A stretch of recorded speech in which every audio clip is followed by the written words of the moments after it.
오늘의 사건 반장입니다. 배우 송하윤 측이 학교폭력 의혹에 대해 사실 무근이라는 입장을 밝힌 가운데 또 다른 피해자가 있다는 제보가 들어왔습니다. 송 씨가 집단 폭행 사건에 연루돼 강제 전학까지 갔다는 주장입니다. 손님이 자신의 실수로 순댓국에 담배를 떨어뜨려 놓고 구청에 신고까지 했다는 제보가 들어왔습니다. 업주는 사과를 요구했지만 손님은 적반하장의 태도로 나왔다는 주장입니다. 뾰로롱 안녕하십니까. 자, 오늘도 드릴 말씀이 많아서요. 빨리빨리 시작을 하도록 하겠습니다. 예, 진실 추적자 사건 반장 시작합니다. 새벽에 음주운전 하다가 배달 기사를 치어 숨지게 한 DJ 예송 다들 기억하시죠? 오늘 첫 재판이 있었는데 예송의 변호인이 우리가 잘못한 거 맞는데 피해자 이 배달 기사도 책임이 있다면서 도로교통법상 오토바이는 1차로를 못 달리는데 사고 당시 이 라이더 고인이 1차로에 있었다 라는 거죠.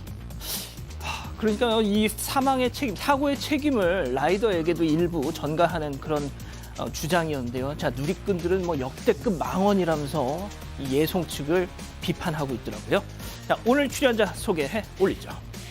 자, 이자연 기자, 백성훈 변호사, 오윤성 순천향대 교수, 양지열 변호사, 그리고 박준혜 수어 선생님 나오셨습니다. 안녕하세요. 안녕하세요. 예, 애들 다 결혼시켜 내보내고 남편하고 둘이서 사반 보면서 토론도 하고 재미난 시간 보냅니다 하신 경남의 안정희님. 근데 사반 정말 재밌다 하신 김민재님, 김유리님. 퇴근하면 본방사수, 야근할 땐 유튜브 사반 포에버 하신 천안의 한민영님. 제가 눈썰미가 좀 있거든요. 사반 잘 될 줄 알았어요 하신 수원의 윤예숙님. 어머, 제 이름 불러준다고요? 어머나, 이런 영광이 하신 정나연님, 권진님, 윤경란님, 이원종님, 정수경님, 박채연님 모두 사랑합니다. 자, 재미는 물론 의리로 함께하는 세상은 뉴스이 750. 예, 대한민국과 전 세계 동포가족 여러분의 시선을 모아서 출발합니다.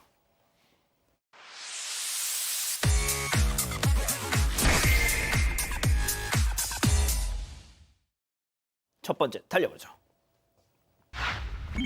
강아지 산책 중 피습입니다. 자, 사반 가족께서 산책을 나가셨다가 기습을 당했다는 건데요. 영상 만나보시죠.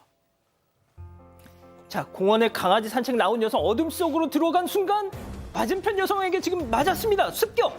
자, 상대 여성에게 머리채 붙잡혀서 흔들리다가 말이죠. 결국 중심을 잃고 바닥에 쓰러졌는데요. 자, 보시면요, 허벅지로 명치를 누르면서 양 주먹으로 쉴 새 없이 막 내리칩니다. 예, 자, 피해 여성이 휴대전화 신고하려니 바로 달려와서 퍽퍽퍽 때리고 휴대폰을 빼앗아서 저렇게 바닥에 내동댕이 칩니다. 자, 폭행 가해자 알고 보니 동네 아는 언니였다고요. 네, 일단 제보자는 50대 여성인데요. 1년 정도 알고 지낸 동네 언니가 저폭행의 가해자였다는 겁니다. 그런데 이 언니가 그 주사가 너무 난폭해서 지난해 10월쯤에 이미 손절한 상태였다는 거죠. 그런데 이 아는 언니가 지난달 7일 새벽 1시쯤에요. 제보자가 살고 있는 서울 서초구의 한 공원에서 이 기습 공격을 했다는 겁니다. 이 제보자에 따르면 저 당시에 이 가해 여성이 내가 너 집 앞에서부터 따라왔다, 너 죽이려고 뭐 이런 얘기도 하고요. 내 남자친구 알지? 너 어떻게 해도 벌금 몇백이면 다 끝이야. 이런 말을 했다는 주장입니다.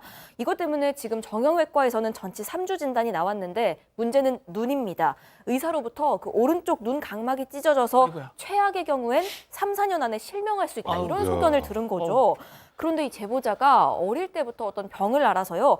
이미 왼쪽 눈이 잘 안 보이는 상태라는 겁니다. 그런데 이번 사건으로 인해서 오른쪽 눈마저 잃을 위기에 처한 겁니다. 양 변호사님, 폭행의 이유가 뭡니까? 일단 사건 현장 제작진에서 가해 여성에게 직접 연락을 해봤습니다. 예. 그런데 이 이유가 좀 뭔가 좀 앞뒤가 좀 희한해. 들어보세요. 일단 뭐냐면 남편하고 사별하는데 그 남편이 이 피해 여성에게 선물했던 그림이 있답니다. 그걸 돌려받고 싶었는데 돌려주지 않고 연락을 차단했다라는 거고, 이제 가해 여성은 평소에 잘해주는데 자기에 관한 안 좋은 얘기를 주변 사람들에게 전했다라는 겁니다. 그래서 사실 뭐 공격하려고 일부러 찾아갔던 건 아니고 우연히 마주쳐가지고, 또 하필 그때 술을 지인하고 많이 먹었다. 다른 사람과 같이 소주 한 병에 맥주 13병을 나눠서 마셔서 많이 먹은 상태였다라고 얘기를 하면서 뭐 남자친구 이런 걸 그냥 막 나오는 대로 말한 거고요. 이런 얘기도 덧붙였습니다. 내가 마침 어그부츠라는 걸 신고, 어그부츠 알죠? 쿠션 두꺼운 거. 그걸 신고 있어서 이렇게 좀 너무 피해가 잘 안 가도록 조절도 잘했다라는 얘기를 해요. 가해 여성이. 그러니까 너무 아마 심하게 때리진 않았다, 이런 말씀 같습니다. 하여튼 그래서 잘못한 건 또 인정을 하고 있고요. 법적으로 가지 않고 합의를 좀 보려고 진행을 하겠다 이런 입장입니다. 아무튼 빨리 회복을 좀 하셨으면 좋겠습니다. 자, 다음 이어가죠. 일본 여행 중 봉변입니다. 한국인 유튜버가요, 일본 여행 중에 라이브를 했는데 갑자기 일본인 남성들이 오더니 이러더라는 겁니다. 제보를 주셨어요. 만나보시죠.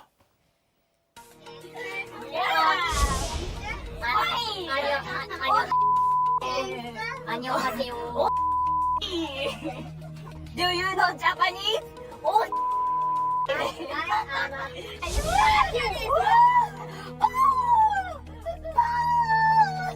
She is boyfriend Ken.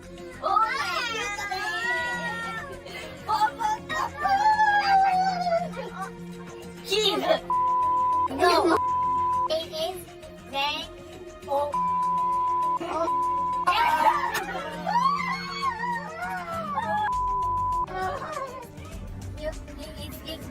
Try. His name is.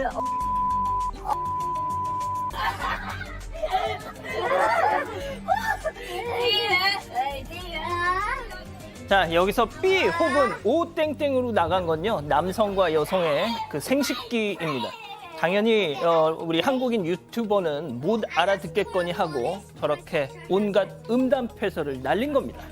저게 이제 영어로 방송을 진행하는 우리 한국인 여성 유튜브가 오사카 지역의 그 길거리에서 봉변을 당한 건데, 아까 보시는 바와 같이 일본인 남성 4명인데, 뭐 사실 남성이라고 하더라도 지금 뭐 불러 처리는 됐는데 보니까 그 뭐 청소년들 비슷한 그런 정도의 연령 같습니다. 정신이 없는 그런 세대 같은데, 지금 뭐 보시는 바와 같이 그 별로 바람직하지 않는 그런 뭐 동작이라든가 얘기를 갖다가 이제 하는 그런 상황인데, 사실 유튜브 같은 경우는 일본어를 전혀 모르는 상태에서 처음에는 이게 성희롱인지 모르고 따라까지 했다라고 이렇게 했고요. 나중에 이제 본인이 당했다라고 하는 것을 알고 그 남자아이들이 있는 그 편의점으로 들어가서 항의를 했더니 경찰서 가자 이렇게 해놓고 난 뒤에 이 여성을 속이고 유인을 하고 다 도주를 했다는 거예요. 그런데 이제 어느 나라건 그 어떤 나라에 이제 오는 그 외국인들에게 친절하게 하는 그런 분들도 상당히 많지만, 또 한편으로는 어떤 나라건 저런 부류의 인간들이 존재를 하는 것은 어떻게 보면은 일종의 할당의 법칙이 작용을 하고 있지 않느냐라고 하는 생각이 드는데요.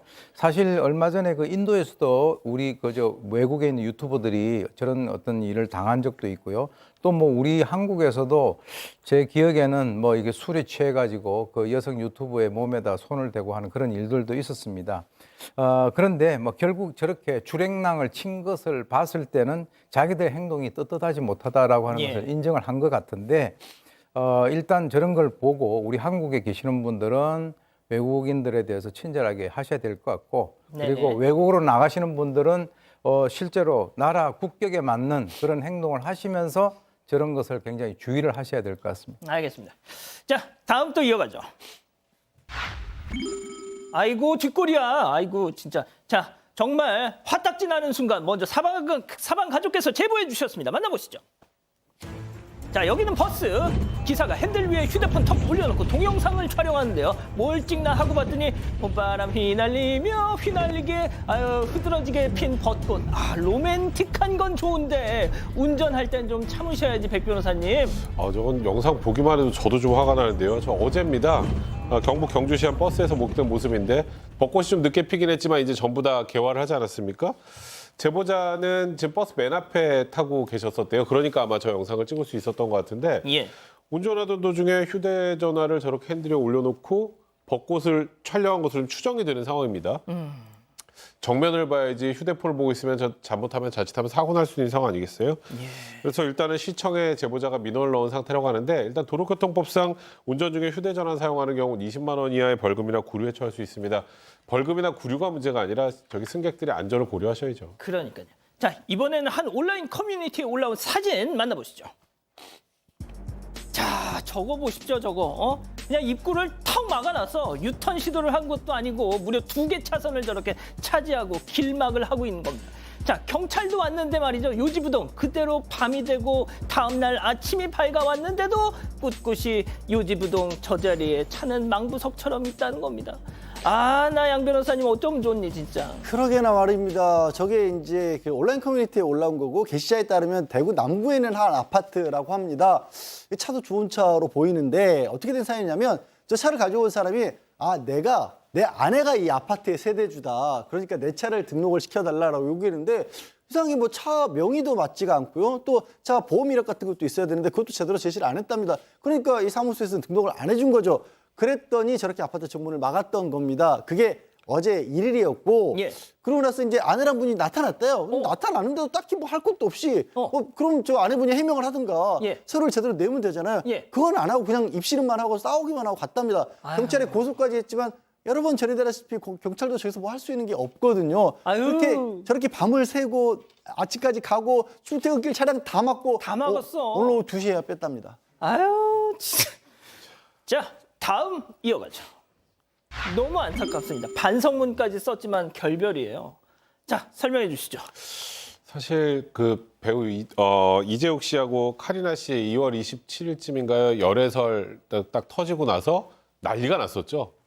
근데 딱 5주 만에 결별했다고 알려왔습니다. 각 소속사 측에서도 서로를 응원하고 이제 앞으로 지지하는 동료로 남게 됐고 결별한 건 맞다라는 입장이었는데 이게 정말 둘 사이의 문제인 것인지 아니면 외부의 부담 때문인지 약간 씁쓸한 기분도 드는데요. 그때 그랬잖아요. 카리나 씨 연애해서 같은 죄송합니다. 맞습니다. 뭐 해외 팬들 트럭 시위까지 했고 아이. 그래서 결국 카리나 씨가 열애 그 사과문까지 자필로 기재하기도 하지 않았습니까? 저거. 그래서 두 사람의 결별 소식에 일각에선 너무 많은 관심 또 부정적 시선이 부담이 된 게 아닌가 이런 지적도 있고요. 일단 두 명은 서로를 응원하면서 본인의 본업에 대해서 최선을 다하겠다는 입장을 밝힌 것 같습니다. 예. 뭐 아직 젊으니까 뭐 계속 또 좋은 인연을 만날 수 있겠죠. 자, 마지막 사연으로 가보죠. 나의 축가를 거절하다니. 사방 가족께서 가족 여러분들이 집단 지성의 판단을 받아보고 싶으시답니다. 네, 그 친한 동생 결혼식 축가 연습 기껏 다 해놨는데 갑자기 안 불러줘도 된다고 나와서 너무너무 서운하다는 사연입니다. 8년 전에 일로 만나서요 엄청 친해졌습니다. 그래서 사연자가 소개팅만 9번을 해주고 또 그 동생한테 너 나중에 결혼하면 축가는 무조건 내가 해줄게 이런 얘기까지 했다는 거죠. 그리고 실제로 몇 년을 무슨 노래 불러줄지 고민도 엄청 하고요 연습도 했습니다. 그리고 그 동생이 드디어 결혼을 앞두고 있습니다. 그래서 사연자가 내가 너 축하해주기로 한 거 알지? 물었더니요. 그 동생도 응 알지? 하길래 맹연습에 들어갔습니다. 근데 그 뒤로 연락이 없는 거예요. 그래서 사연자가 또 먼저 이런 곡 준비했으니까 어떤 거 할까 골라 했더니 또 하나를 고르긴 골랐습니다. 그래서 연습하고 있었는데 며칠 전에 돌연 안 해줘도 돼 이렇게 나왔다는 겁니다. 본인 회사 동료가 한 곡을 해주고요. 아내 쪽도 다른 팀이 해서 이 축가를 3개나 할 수가 없다는 이유였습니다. 그런데 몇 년 전부터 축가는 쭉 내가 해주기로 약속이 다 돼 있었는데 이렇게 식 직전에 연습까지 한 거 알면서 일방적으로 취소한 게 너무 괘씸해서요. 결혼식 갈까 말까 고민까지 될 정도라고 합니다. 이런 제가 유난인 건지 아니면 정말 너무한 건지 물어왔습니다. 그렇군요. 속도 좀 내겠습니다. 자, 기다리고 기다리셨던 부처 핸즈업타임 유튜브 JTBC 뉴스 채널과 사건 반장 독립 채널에서 6천여 분의 우리 가족 여러분들 함께하고 계신데요. 채팅창에 OX로 함께 참여해보시죠. 먼저 동생입니다. 형, 지열이 형. 진짜 늦게 말한 건 내가 미안해. 근데 회사 동료들이 노총각 장가 간다고 팀을 짰어, 팀을. 그리고 자연인의 친구 중에 연습생 하는 애가 있어. 걔가 또 오겠다는 거야. 근데 거기다 형까지 오면 노래만 3곡인데 다 아마추어인데 좀 그렇잖아, 이거는. 그리고 형이랑 나랑 사우나도 같이 가고 밥도 먹고 우리 다 했잖아. 이해해주라 동그라미. 좋습니다. 이 구도 좋아요. 자, 다음은 사연자 친한 형이에요. 야, 백성문이 너 이 자식 내 지금 목소리 막간 거 이거 안 보여? 내가 너 축가 불러주려고 요즘 코인 노래방에서 얼마나 맹연습 중인데 이런 형 불쌍하지도 않아? 야, 이번 주 토요일 예신데 그걸 지금 말해. 네가 사람이야? 내가 식장 가서 내 기필코 노래한다. 정재욱의 잘 가요. 잘 가요 내 소중한 사랑. 결혼식장에서 이걸 부르겠답니다. X입니다. 자, 양 변호사님부터 달려볼게요. 사연자분 심정은 이해가 가죠. 그리고 굉장히 가깝다, 실제로 가까울 수도 있다라고 봅니다. 그런데 결혼을 하는 나이대라고 하는 건 굉장히 사회관계가 복잡해지기 마련이잖아요. 한참 변화가 많은 시기잖아요.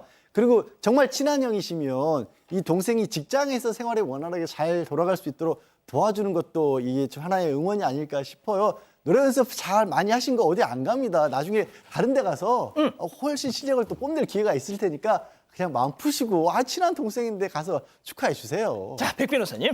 저는 이 제보자만 약속을 한 거라고 믿고 있었을 게 진짜? 아닐까 이런 생각이 좀 들고요. 그리고 결혼식에서 제일 중요한 건 일단 당사자고 그리고 당사자를 축복해주기 위한 하나의 수단이 이제 축가를 요청하면 하는 거잖아요. 근데 본인이 계속 축가를 하겠다라고 계속 얘기를 해왔고 그러니까 동생이 어찌 보면 마지못해 그 곡을 해줘라고 얘기를 한 것 같은데 사실 이거는 제가 보기에 이 사연자분이 약속이라고 스스로 착각한 게 아닐까. 그리고 이거는 동생을 축하를 해주는 거지 본인이 축가를 부르는 자리보다는 축하를 해주는 자리가 중요한 거라는 생각을 하시고 그동안에 쌓았던 정 이런 거 생각하면 이것 때문에 서운해하지 마시고 가서 더 열심히 축하해 주시면 좋을 것 같습니다. 자, 교수님. 이건 뭐 제가 봤을 때 이 좀 어떤 면에 좀 주목을 하느냐면 내가 곡을 갖다가 여러 곡이 있다 골라달라 그랬을 때 한 곡을 골랐어요.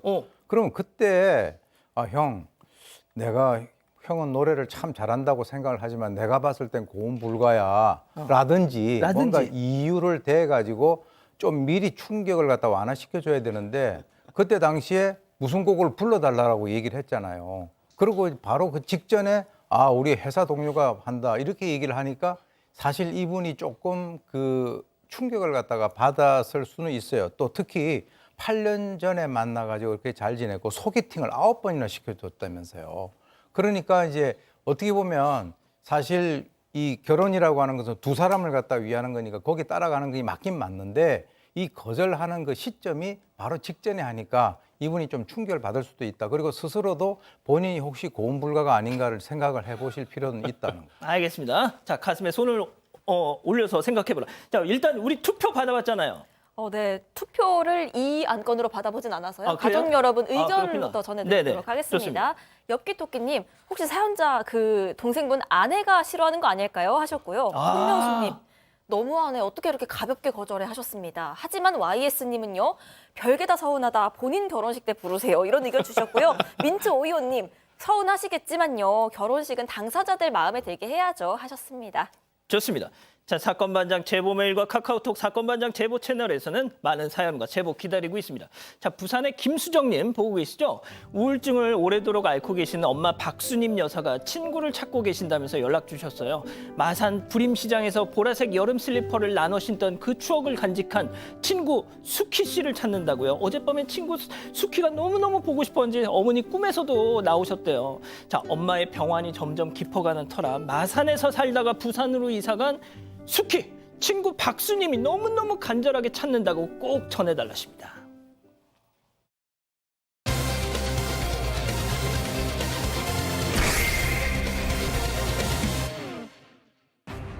배우 송하윤 측이 학교 폭력 의혹에 대해 사실 무근이라는 입장을 밝힌 가운데 또 다른 피해자가 있다는 제보가 들어왔습니다.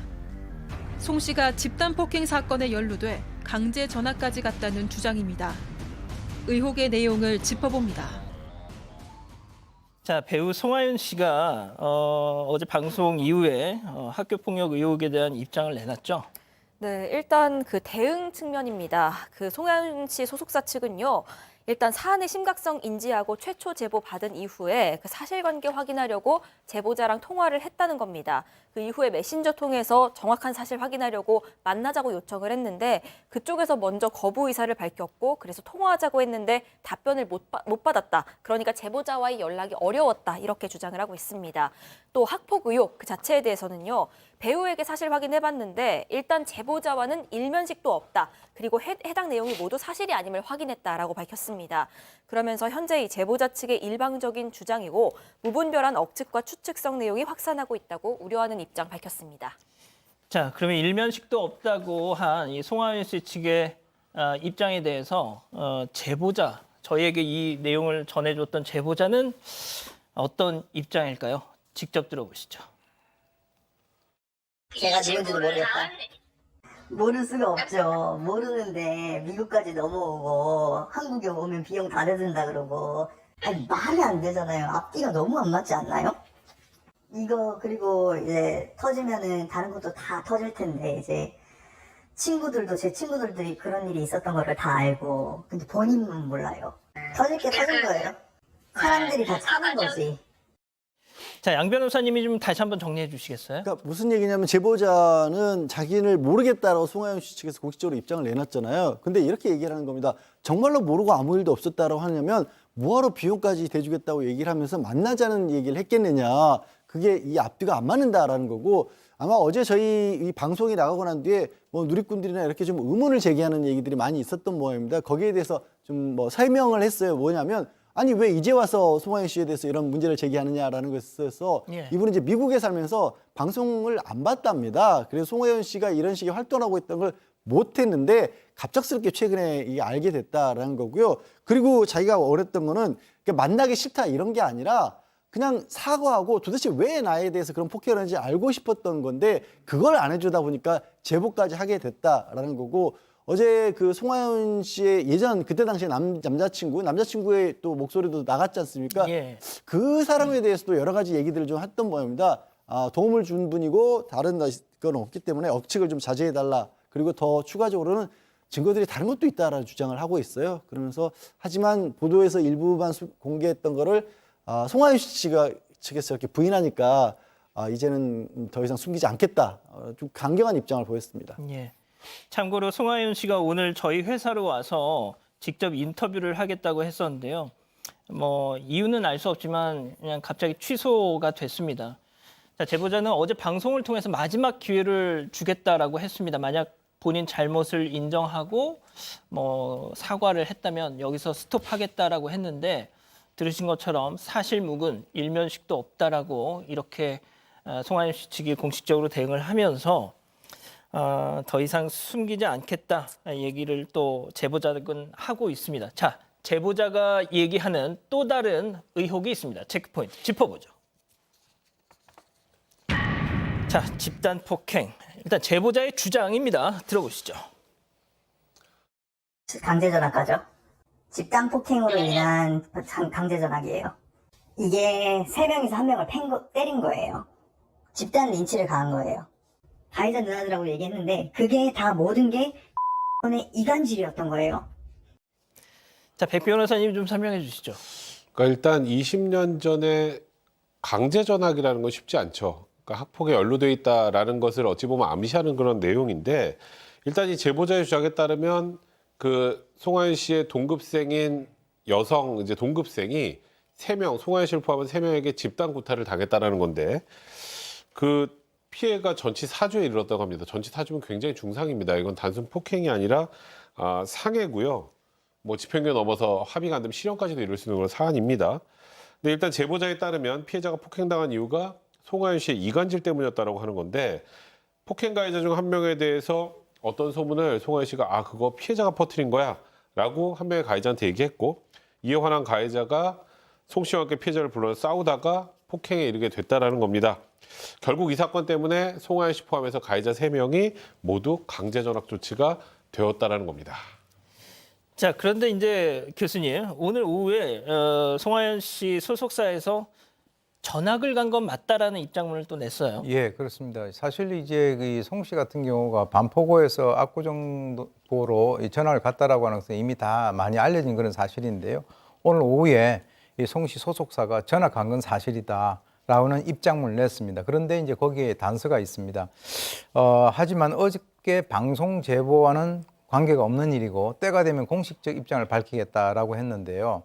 실제 이제 이 소속사가 입장문 내기 전에 이 제작진이 먼저 입장을 물어봤었는데 이렇게 얘기를 했습니다. 이 송 씨가 폭행 사건에 연루됐던 것은 맞다. 그렇지만 내막을 보게 되면 조금 다른 것이 있다는 거죠. 당시 송 씨 짝꿍이 이렇게 괴롭힘을 당하던 학교 폭력의 피해자 왕따였는데 예. 일진 2명이 바로 송 씨에게 와서 야, 너 저 피해자 학교 오면 우리한테 알려줘 라고 얘기를 했기 때문에 그 당시에 무서웠던 송 씨가 이 피해자가 학교 왔다는 사실을 갖다 알려줬고, 그래서 이 일진들이 이 피해자를 갖다 폭행했다는 거죠. 그렇지만 본인은 그 상황에서 폭행에 가담을 한 것은 아니었다. 즉 이 자식의 잘못이라고 하는 것은 걔들한테 그 사실을 갖다가 알려준 것이지 당시에 직접적인 가해자는 아니었다라고 지금 부인을 하고 있는 상황인데요.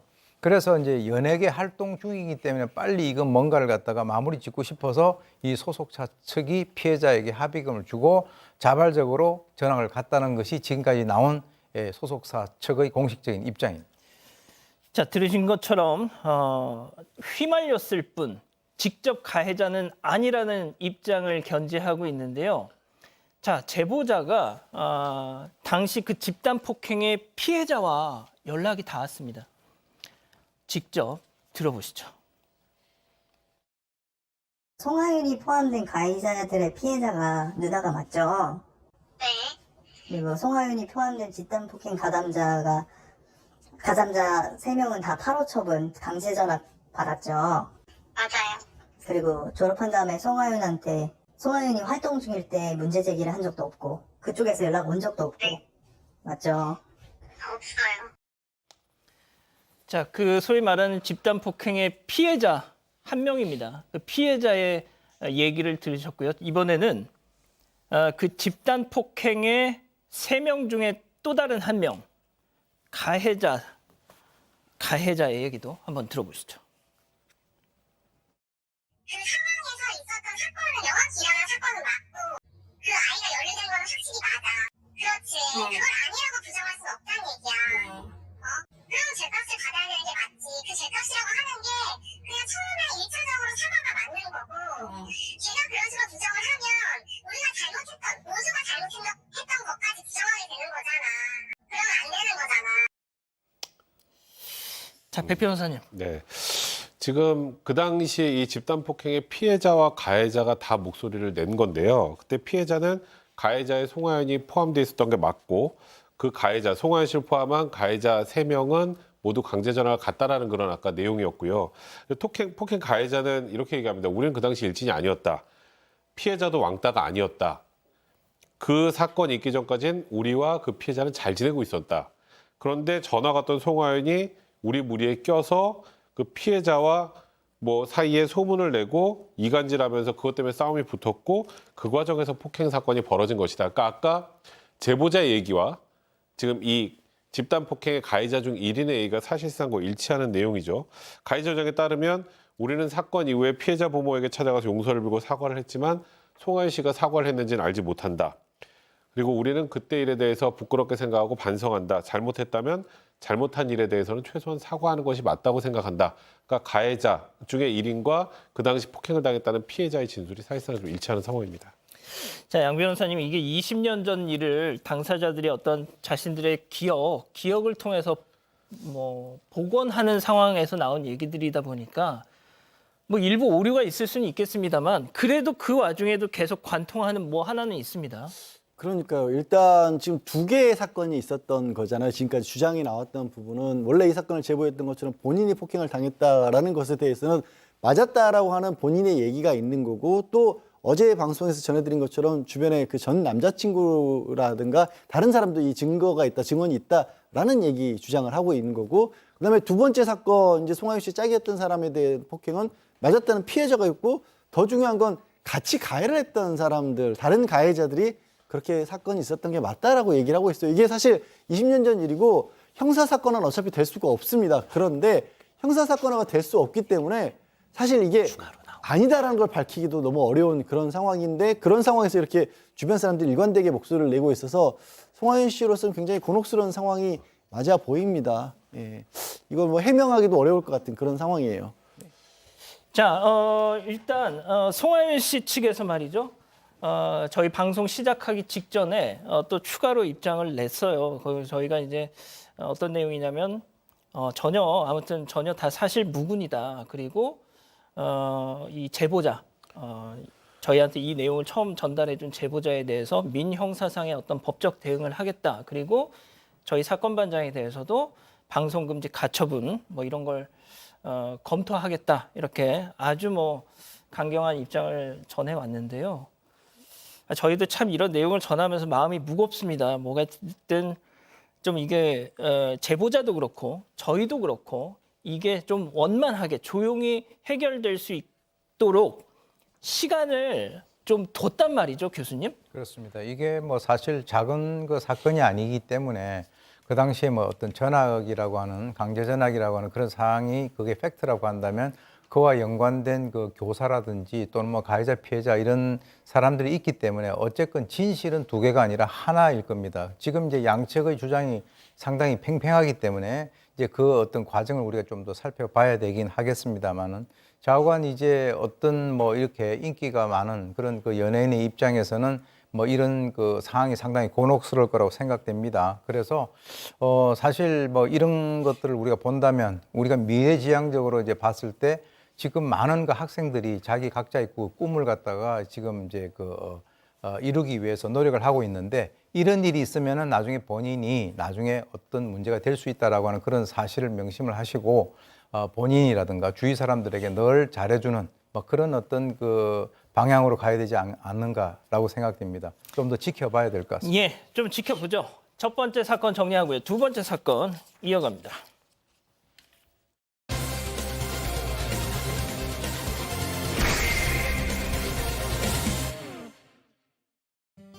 지난 금요일 새벽 광주의 한 식당은 여느 때처럼 손님들로 북적였습니다. 그런데 갑자기 한 테이블에서 남성 손님이 여직원에게 고래고래 소리를 지르면서 항의를 하기 시작하는데요.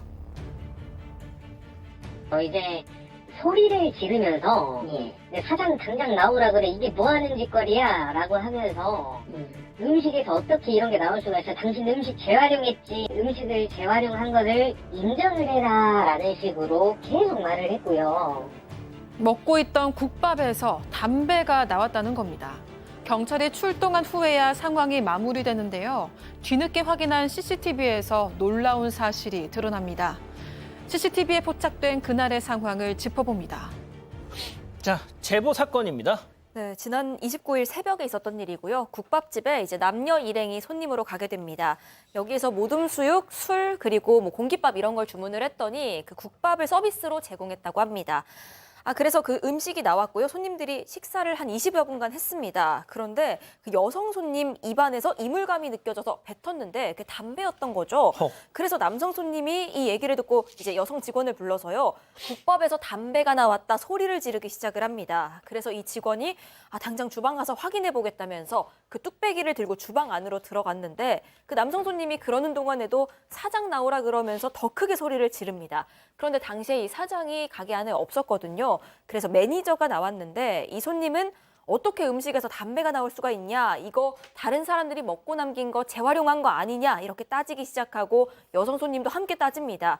그래서 이 매니저가 손님 저희 식당은 절대 재활용 안 합니다 이렇게 얘기했더니요, 이 손님은 아니 담배가 나왔는데 왜 재활용했다고 인정을 안 하냐면서 항의를 했고요. 이 당시에 다른 손님도 20명 가까이가 있었던 상황입니다. 저런 항의가 1시간 정도 이어지다 보니까 경찰까지 왔어요. 네, 남성 손님이 여직원을 불러서 이 업체 내가 확 망하게 해버려야겠다. 아이고. 가만두지 않겠다.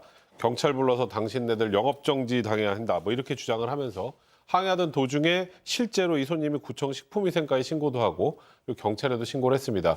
지금 화면 보시면 경찰이 왔죠? 왔네요, 왔어. 근데 경찰이 온 상황에서 손님이 계속 소리를 지르니까 심지어 뭐 20명 정도 다른 손님이 있었다 그랬잖아요. 예. 다른 테이블에 손님이 그만 좀 하세요라고 말리기까지 했었다고 합니다. 그리고 경찰이 다시 한번 저 남성 손님, 여성 손님을 데리고 밖으로 나갔고 예. 다시 한번 또 들어가면 영업방해 등의 문제도 발생할 수 있다. 이거는 형사적인 문제가 아니라 민사적인 문제니까 구청에 해당 사실을 알려라 하면서 귀가 조치를 했습니다. 근데 그러고 집에 갔느냐? 한 상황이 종료되나 싶었는데 한 9분 정도 지나서 여성 손님과 남성 손님이 다시 왔습니다. 또 왔어. 그리고 이번에 식당 주방 안까지 들어옵니다. 오네. 네, 그리고 주방 안에 들어와서 왜 음식 재활용을 인정 안 하냐 따지면서 삿대질을 하고 소리를 질렀다고 합니다. 뭐 저 안에서 소리를 지르면 홀 붙어 있잖아요. 홀 바깥으로 다 들렸겠죠. 그러니까 다른 손님이 주방 안으로 와서 경찰 부르기 전에 얼른 가셔라 이렇게까지 말하고 그제서야 주방 밖으로 나왔다고 합니다. 근데 여기서 이제 제일 중요한 거, 이 손님 결국 음식값은 계산하지 않고 식당을 떠났습니다. 자, 그런데 사장님이 딱 와가지고 여직원의 이 설명을 듣다 보니까 뭔가 수상하다.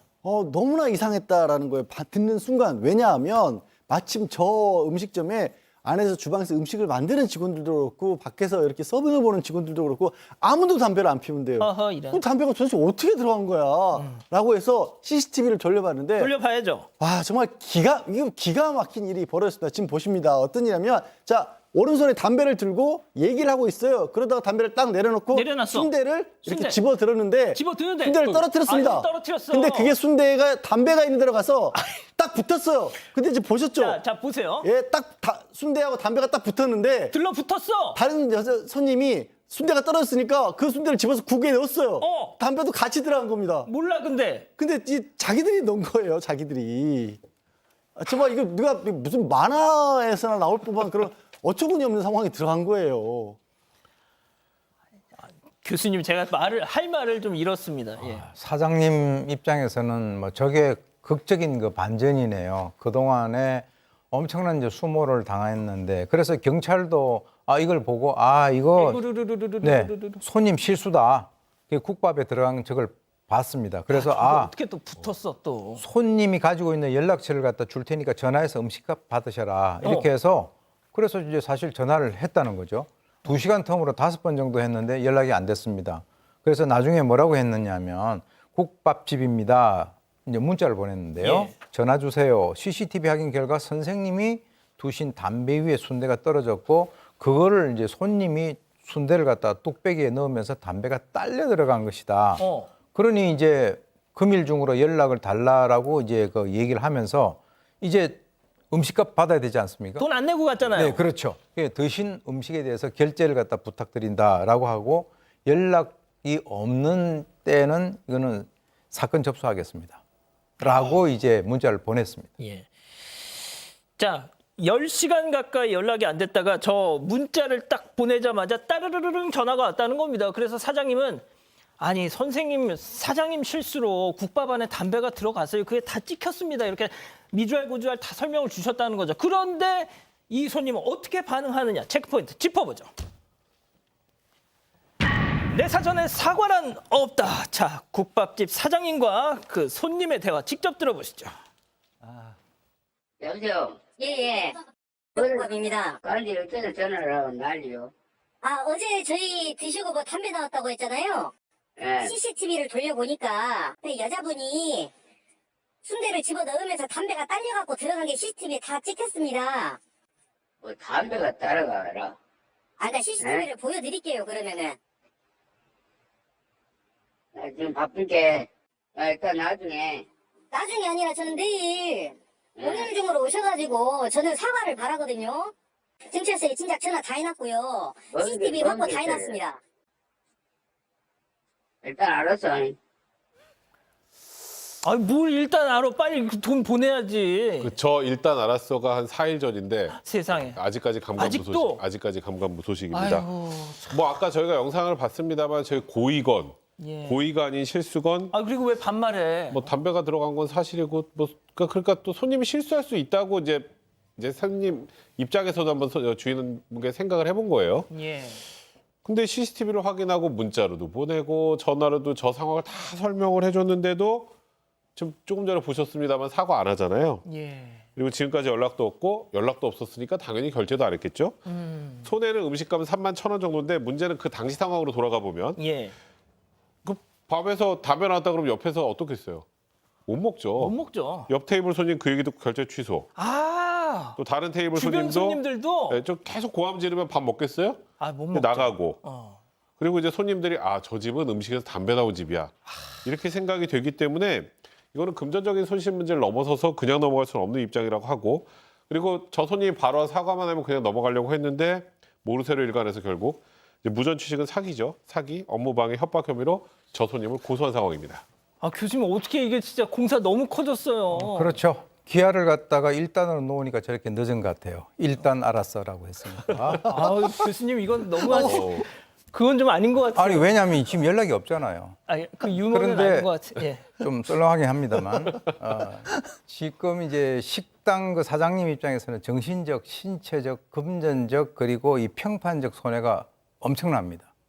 그런데 지금 이제 그 과정을 우리가 한번 살펴보게 된다면 이 정말 저분이 좀 너무 지나치게 하잖아요. 예. 그러니까 그리고 저도 아까 그 앵커께서 얘기하는데 동의를 하는데 왜 끝까지 반말을 하는지 저는 이해가 잘 되지가 않아요. 그러니까요.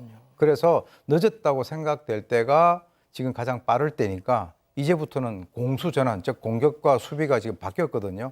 지금이라도 빨리 가서 사과를 갖다가 진정한 사과를 하시는 게 빠른 방법 같습니다. 알겠습니다. 일단 사과하십시오. 자, 이렇게 정리하고요. 사건 연구소 이어갑니다.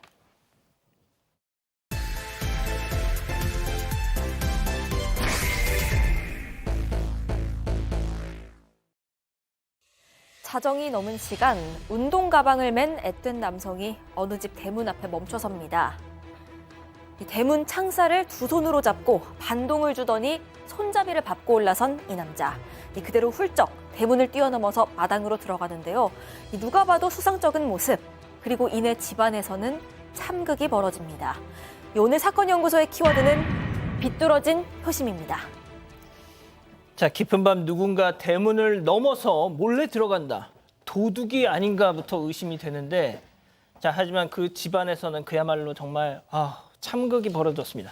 자, 집 안부터, 집안 상황부터 좀 살펴볼까요? 네, 이게 2013년 3월 3일 일요일이고요. 자정이 막 넘은 시간에 그 웬 남성이 광주 광산구에 있는 한 주택 대문을 넘어서 이제 침입을 하게 됩니다. 이 집안에는요, 전날에 모여서 가족 식사를 마친 이 일가 친척들이 잠들어 있었습니다. 이 침입자는 순식간에 그곳에서 흉기를 빼들고 이 사람들에게 휘두르기 시작을 합니다. 문에서 가장 가까운 곳에서 그 엎드려서 휴대전화를 보고 있던 21살 여성이 있었는데요. 이 여성부터 시작해서 뭐 중년의 남녀들, 노인들 가리지 않고 공격을 합니다. 이 대부분이 잠들어 있거나 잠자리에 누운 상태에서 굉장히 순식간에 당했습니다. 자, 이러면 집안이 완전히 예. 네, 그 거실에 있던 21살 여성, 또 41살 여성, 72살 여성, 75살 남성의 머리, 얼굴 이런 부분에 흉기를 마구 휘둘렀고요. 그래도 다행히 이들은 극적으로 목숨을 건졌습니다. 그 이후에 안방으로 들어가서 잠자고 있던 43살 여성과 46살 남성의 가슴, 얼굴도 공격을 했는데 이들 중에 이제 남성이 깨어나서 저항을 했습니다. 그래서 몸싸움이 벌어졌고 범인은 가지고 있던 또 다른 흉기로 이 남성의 목 부분을 강하게 찔러서 결국 살해를 했고요. 그 이후에 작은 방까지 건너가서 중년 여성, 남성 두 사람을 또 공격했습니다. 결과적으로 남성 한 명이 숨지고 7명이 아주 크게 다치는 사건이었습니다. 자, 지금 이 사상자들 연령대를 보면 일가 친척이 아닐까 싶은데, 자, 범인은 바로 잡혔습니까? 예, 지금 이제 잡힌 거라기보다는 일가족에게 흉기를 휘두른 이 범인은 범행 직후 인근 파출소에 가서 자수를 했습니다. 내가 사람을 죽였다 이렇게. 그래서 이 앳된 살인범의 정체는 바로 이 집안의 놀랍게도 큰 손자였습니다. 그래서 이 19살 김모군 같은 경우는 고등학교 바로 졸업한 10대인데 이 숨진 사람 아까 얘기 나왔지만 김군의 작은아버지, 다친 사람은 김군의 할머니, 할아버지, 큰 고모, 둘째 고모하고 고모부, 사촌 누나, 숙모. 자, 이 바로 전날이 바로 이 할아버지 생일하고 작은아버지 이사를 갖다 기념해서 온 친척들이 다 모였던 건데 김군도 아버지하고 같이 이 그 식사 자리에 참석을 했다라고 하는데요. 이 김군과 아버지는 밤 11시쯤 돼서 근처 바로 10분 거리에 있는 자기 집으로 돌아왔는데 바로 그 이후에 이 김군이 몰래 빠져나와서 이런 엄청난 짓을 저지른 겁니다. 아니, 이게 그 양 변호사님 무슨 상황이었던 거예요, 이게? 너무나 황당한 상황인데 근데 이 할아버지 생신 때문에 모였던 일가 친척이 모였던 자리에 딱 한 사람 빠진 사람이 있었습니다. 예. 김근의 어머니가 그 자리에 오질 않았어요. 어머니. 그래서 아버지하고 다녀온 다음에 오자마자 이제 아버지가 당신이 큰 며느리인데 왜 그런 자리에 빠지느냐라고 다툼이 시작이 됐습니다. 근데 어머니가 이 맞짱을 친척들이 자꾸 나를 못 배우고 가진 거 없다라고 무시해서 가고 싶지가 않았다 이렇게 하면서 두 분이 싸우신 거예요. 아버지 어머니가 싸우는 모습을 본 김군이 어떤 생각을 했을까요? 여기서 우리 어머니를 이렇게 무시해? 그렇게 화가 나서 이 친척들을 해치기로 마음을 먹은 겁니다. 그리고 가지고 있었던 흉기들을 챙겨서 이 할아버지 집으로 갔던 겁니다. 우리 친가 사람들이 우리 엄마를 저렇게 무시해? 내가 가만 안 두겠어. 사실 평소에 이 친척들을 향해서 원망하는 마음이 굉장히 많았던 건 사실입니다. 일단 김군의 아버지가 장애가 있고요. 일용직으로 일을 했습니다. 어머니는 식당 아르바이트를 했습니다. 그런데 뭐 명절이라든지 가족 모임 있을 때마다 그 어머니랑 이 친척들이 다투는 걸 매번 보면서 자란 겁니다. 그리고 이 어머니도 아들을 붙잡고 그렇게 하소연을 했습니다. 그런데 이번에 숨진 작은아버지 말고요. 또 다른 작은아버지가 한 명이 더 있는데 이 또 다른 작은아버지에게 특히나 좀 앙심이 깊었습니다. 뭐 김군 누나가 술 취해서 쓰러져 있으니까 뭐 입에 담지도 못할 욕설을 그 누나를 향해서 내뱉은 적도 있었고요. 또 그 할아버지 칠순잔치 때 뭐 일가 친척이 다 같이 금강산 여행 가기로 했었는데 이때도 뭐 사이가 안 좋으니까요. 어머니가 난 뱃멀미 있어서 못 갈 것 같아요. 이렇게 얘기를 한 겁니다. 그런데 이 작은아버지가 어머니를 손으로 때릴 듯이 위협한 아이고. 적도 있었다고 합니다. 자, 뭐 무슨 속사정이 있든 살인이 정당화될 수는 없죠. 당시 그 19살의 김군 당시 취재진 앞에서 이 가족사에 대한 얘기를 언급한 게 있는데요. 들어보시죠. 명절은 매일 싸우는 날이었어요. 언니가 저희 어머니 폭행하셨을 때 다 못 가게 막았어요. 누나도 뺨 때리고. 이거 안 보면 되는 거지, 양 변호사님. 그러게요. 저렇게까지 해야 됐을까? 아마도 이게 또 친인척들 사이에서는 오래 계속 보기 싫어도 보는 그런 경우도 있지 않습니까? 그게 꾹꾹꾹 쌓였을 수도 있는데 그런데 뭔가 좀 석연치 않은 부분이 있어요. 왜냐하면 정작 그중에 제일 뭐 본인이 원망했던 작은아버지는 또 그 전날 모임에 없었답니다. 그 자리에는.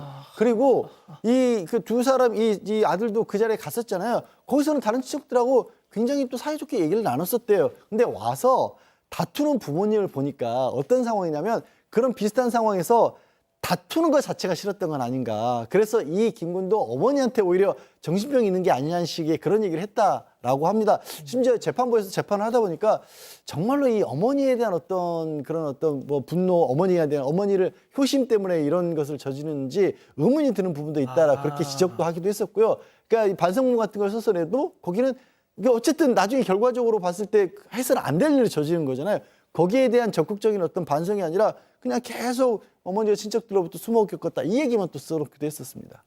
사망한 사람이 1명, 다친 사람이 7명. 하지만 정말 자칫했으면 정말 일가족이 몰살이 될 뻔했습니다. 그러니까 사실 이 가해자의 나이, 피고인의 나이가 19살이고 그리고 아까 나왔던 것처럼 살인은 정당화될 수 없습니다만 어느 정도의 참작할 만한 동기도 있었고 예. 그리고 피해자 이 김군의 부모님이 장례비 또 치료비 수천만 원도 부담을 했고 조부모님들은 또 선처까지 요구를 했습니다. 하지만 재판부는 제가 생각에 다소 이례적으로 무기징역을 선고했습니다. 무기징역을 선고한 이유는 예. 가장 큰 건 보복의 우려인 것 같아요. 보복. 살아남아 있는 다른 친척들. 그리고 이번 범행 과정에서 본 것처럼 이 김군의 반사회성이나 범죄에 대한 무감각성 이런 걸 생각하면 사회에 돌아오게 되면 지금 남아있는 친척뿐만 아니라 일반 우리 사회 구성원들에게도 위해를 충분히 가할 우려가 있다는 것 때문에 무기징역을 선고를 하고 그와 함께 20년간 위치 추적 전자장치 부착 명령도 함께 내렸습니다. 좀 안타까우면서도 좀 소름 끼친 사건이었습니다. 자, 사건 연구소 이렇게 정리하고요. 글로벌 픽 이어갑니다.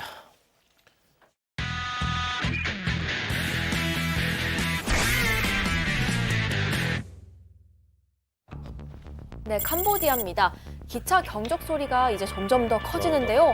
이 버스는 이걸 아는 건지 모르는 건지 아유, 가지마, 가지마. 그리고 결국 기차와 부딪혀버리고 말았습니다. 진짜 왜 그래, 진짜. 버스 정중앙을 들이받았고요. 수미터를 더 미끄러진 후에야 멈췄습니다. 아이, 저 승객들. 자, 사고 버스에 45명 관광객들이 타고 있었습니다. 아이고. 버스가 쓰러지는 바람에 탈출도 쉽지가 않았는데 출동한 경찰과 이웃 주민들 도움으로요. 한 명씩 빠져나왔고 병원으로 옮겨졌습니다. 하지만 이 중에 5명은 중태에 빠진 상황입니다. 아니, 기사 왜 스톱 안 했어요? 사고의 책임이 가장 클 텐데요. 왜 그랬냐? 물을 수가 없습니다. 왜요? 현장에서 도망쳤거든요. 어쩌면 좋지. 이렇게 어쩌면 큰 좋아. 사고를 내놓고요. 승객들 구조하기는커녕 그냥 냅다 주랭랑을 친 겁니다. 아하, 참. 이 경찰은 사고 수습에 나선 한편 도주한 버스 기사를 사방으로 수색 중이라고 합니다. 자, 다음은 중국인데요. 영상이 조금 충격적일 수 있으니 각별히 주의 부탁드립니다. 보시죠. 네, 아파트 오. 22층인데요. 아, 이건 또 뭐야. 바깥으로 아이가 왜 저래. 연막품에 매달려 있습니다. 안으로 들어가려고 발버둥을 치는데 이 상황 정말 충격적입니다. 저 아이를 구하려는 게 아니라요. 엄마가 떨어뜨리려고 하는 뭐 상황입니다. 하는 거야 지금? 자, 이 엄마가 이날 아침에 정신적으로 문제를 보이면서 아이들과 시어머니에게 버럭 화를 냈다고 합니다. 그리고 분을 못 이기고 아이를 해하려고 하는 상황입니다. 보는 눈이 많아지니까 다른 창문으로 자리를 옮겼는데 끝내 아이는 엄마 손에 숨을 거두고 말았습니다. 아유 이게 뭐야 이거? 그런데 만행은 여기서 그치지 않았습니다. 이어서 시어머니를 흉기로 찔렀고요. 남은 또 다른 아이마저도 떨어뜨리려고 한 겁니다. 하지만 다행히도 이번 아이는 경찰과 구조대원들이 들이닥쳐서 엄마에게서 떼어낼 수 있었습니다. 이 아이는 무사했고요. 시어머니도 병원으로 옮겨졌다고 합니다. 이 아이 엄마는 경찰 조사를 받고 있고요. 이 소식에 많은 누리꾼들이 충격을 받고 낳았다고 다 덜을 자격이 있는 건 아니다는 반응을 보였습니다. 자, 다음은 미국으로 가보시죠. 네, 근육 빵빵 핏불 2마리가 차 주변을 서성입니다. 네, 그러더니 타이어 주변을 마구 물어뜯기 시작합니다. 뭐야. 힘이 얼마나 좋은지 어이구. 몇 번 뜯겨. 불어당겨 부품들이 쑥쑥 찢겨 나오는데요. 무려 자동차가 핏불 2마리에 남아나지 못하는 모습입니다. 쟤네 무슨 억한 심정이 있어서? 네, 이렇게까지 핏불들이 흥분한 이유, 네. 차 엔진룸에 쏙 숨어버린 고양이 때문이었습니다. 이 차를 뜯으면 고양이를 가질 수 있다 이렇게 생각했나 본데요. 고양이가 꼭꼭 숨어버린 탓에 털끝 하나도 건들지 못하고 엄한 차만 다 부숴놨다고 합니다. 고양이 넌 내 거야? 네, 차 주인은 차가 총에 맞은 줄 알았다라고 합니다. 범인이 개일 거라고는 상상도 못했던 거죠. 차 수리 비용 400만 원, 만만치 않았습니다. 다음은 최근 온라인에서 화제가 되고 있는 영상 함께 보시죠. 네, 이미 문을 닫은 상점에 천천히 다가가 봅니다. 네, 붉은 조명이 냉장고 안을 비추는데요. 그 안에 폴짝 뛰어다니는 이거. 안 돼. 네, 쥐입니다. 쥐. 아우, 네, 쥐. 아우. 네, 심지어 한 마리가 아니네요. 왜 이렇게 세 커? 마리나 냉장고 안 빈 접시를 요리조리 누비고 있는 겁니다. 너무 이곳은 싫어. 중국에서 꽤 유명한 식당이었습니다. 각종 꼬치를 수북이 놓고 파는 곳인데요. 네, 늦은 밤 초대하자는 손님이 아주 몰래 찾아온 겁니다. 자, 식당 주인의 해명 한번 들어보실까요?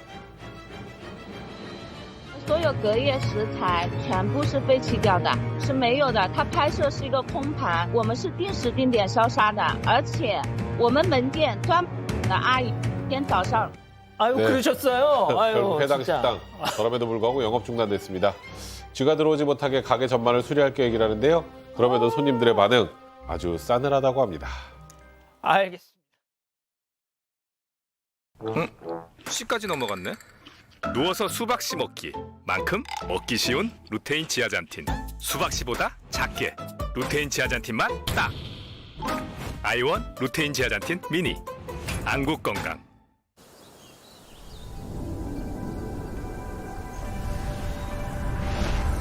360도 에어로 시스템으로 발까지 숨을 쉬어 하이킹을 더 쾌적하게. 퀀텀 에어로쿠시 아이더. 사랑하는 사건 반장 가족 여러분 행복한 밤 보내시고요. 저희는 내일도 사반 750 저녁 7시 50분에 다시 옵니다. 안녕히 계십시오.